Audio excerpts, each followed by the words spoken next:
Hello everyone, I'm Sebastian Y and this is Foundations of Economics. In this video, we're going to start our study of macroeconomics by introducing the concept of the GDP and doing some GDP accounting. The gross domestic product, or GDP, measures the total income of a nation defined as the market value of all final goods and services produced within a country in a given period of time. What we mean by final good is a good at the end of a chain of production processes. By only including the final goods, GDP accounting avoids double counting. For example, a car consists of many parts, such as the body, windshield, engine, and wheels. The GDP counts only the price of the final car. It does not include those individual parts by themselves. If the firm that assembles and sells the car buys an engine from another firm, that purchase is not counted in the GDP, since that engine eventually becomes part of the final car itself. We should also note that GDP only includes economic activity that can be measured. This means production that stays inside the home is not counted, even if it adds value. For example, a meal made and consumed in your home does not add to the GDP, beyond the value of the ingredients that were used to make it.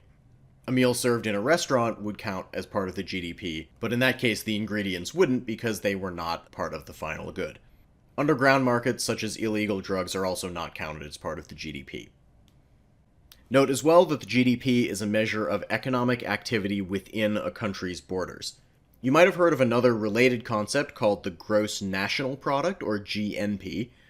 The GNP is the market value of all final goods and services produced by citizens of a country in a given period of time.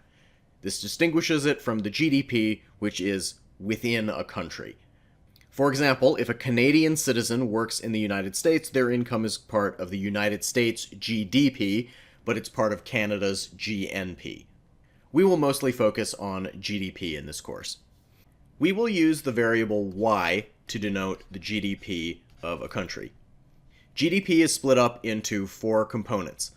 We will write y equals c plus I plus g plus nx. C stands for consumption. Consumption is spending by households on goods and services. Consumption does not include spending on new housing. We'll get to that in a minute. Goods can be classified as either durable or non-durable. A durable good is a long-lasting good that's used over and over, like a refrigerator or a car, while a non-durable good is something that does not last a long time, like a sandwich. Consumption also includes services, which are purchases of intangible things that you don't take home as a physical good, such as education. I stands for investment. Investment is spending on capital goods, housing, and inventories. In economics, capital refers to physical equipment, including buildings that are used in the production of other goods and services. The economic definition of capital does differ from the finance one, so keep that in mind. Capital depreciates over time, meaning it becomes less effective as it ages. As a result, firms need to constantly invest in their capital to maintain their level of capital or to increase it. Households also contribute to investment by buying housing. The last part of investment is inventories. If a good is produced but not sold in a given time period, it goes into a firm's inventory. It's not purchased by a consumer, so it does not count as consumption, but it was still produced within that time period and we need to count it. Additions to inventories count as investment. However, if in a future time period a household buys the good, then that purchase counts as consumption, but we don't want to double count that production because we already counted it in a previous period's investment. So to compensate for that, we need to subtract the purchase from investment once it moves out of an inventory and is consumed by a household. That means when a good is consumed out of an inventory, there's a net zero change to GDP the year it's consumed, because consumption goes up but investment goes down.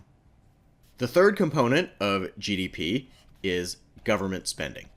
Government expenditure includes spending by governments at all levels, so local, state, and national, on goods and services. This includes paying the salaries of government employees and public works such as road construction. It's important to remember that government spending does not include transfer payments.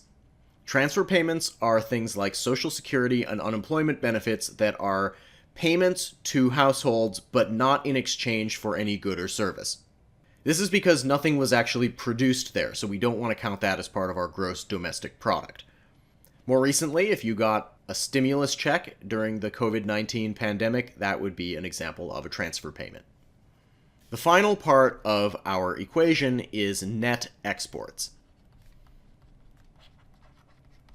We define net exports as the spending on domestically produced goods by foreigners, that's exports, minus domestic spending on foreign produced goods, which are imports. We're going to use an M for import since we already used I for investment. Substituting this into our GDP equation, we can rewrite that as Y equals C plus I plus G plus E minus M. It's important to note here that even though imports enter into this equation as a negative, importing goods does not actually reduce GDP. The reason we have to subtract imports here is that any good that's imported is counted as part of either C, I, or G. For example, if I were to buy a good that was produced in China, that would count as consumption. But that good was not actually produced within the United States, so it really shouldn't be part of the GDP. This is why we would also subtract the value of that good in imports, which is our M variable. This means that that good purchased from China has a net zero effect on the US GDP. That makes sense because it was not produced here. Thinking about exports, we need to include those as a positive in the GDP equation because they are still produced within the country but do not count in either C, I, or G, so we need to account for them here. In the US, the Bureau of Economic Analysis, or BEA, measures GDP quarterly. That's periods of 3 months, and have done so since 1947. Since the GDP fluctuates seasonally, the BEA makes some seasonal adjustments to smooth this out. Keep in mind that the GDP figures are usually presented at an annual rate. So even though the GDP is measured every 3 months, once they've made those seasonal adjustments, they multiply everything by 4 to keep everything at that consistent annual rate. I collected all the data that we're going to use from the St. Louis Fed, which is a great source for this kind of data. Here in Excel, we can see for each quarter going all the way back to 1947, we have the nominal GDP and real GDP, which I've labeled NGDP and RGDP. We'll talk about what those mean exactly in the next video. For now, we're just going to focus on the nominal GDP. We also have 5 more columns each for our components of GDP: consumption, investment, government expenditure, exports, and imports. I've put all of the figures in this data set into trillions of US dollars. Let's use our GDP equation to verify the calculation of the GDP. Remember that the GDP is consumption plus investment plus government expenditure plus exports minus imports. If I then go ahead and copy that formula all the way down, you can see that the nominal GDP column lines up with what we got in our calculation. Let's scroll all the way down and look at the most recent time period, which is second quarter of 2020. The nominal GDP was about $19.5 trillion. Consumption was about 13 trillion. Investment was about 3 trillion. Government expenditure just short of 4 trillion. Exports of about 1.8 trillion and imports of about 2.3 trillion. Since the United States imports a bit more than it exports, that's going to make net exports negative. We can see that this all adds up to $19.5 trillion. In the next video, we're going to talk about the difference between nominal and real GDP and what we can do with those.